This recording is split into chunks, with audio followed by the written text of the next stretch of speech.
వాళ్ళు హాయిగా సంతోషంగా ఉంటారు. అందుకే పరమశివుని ముందు నిలబడి ఆయనలో విష్ణువుని చూసి తులసి దళాలతో అర్చించినవాడు శ్రీ మహావిష్ణువుని చూస్తూ పరమశివుడిని ధ్యానం చేస్తూ అభిషేకం చేసినవాడు ఎవరుంటాడో వాడు ధన్యాత్ముడు.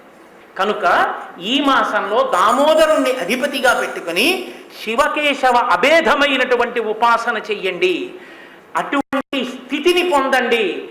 చిట్ట చివర హాయిగా అటువంటి హరిహర అభేదంతో ఆ పొంగుతో లోకాన్నంతటినీ చూస్తూ అపమృత్యు భయాన్ని పోగొట్టుకోవడానికి కార్తీక మాస శుక్లపక్షంలో వచ్చేటటువంటి విధియ తిథి చాలా చాలా గొప్ప విశేషాన్ని మనకు అనుగ్రహించింది.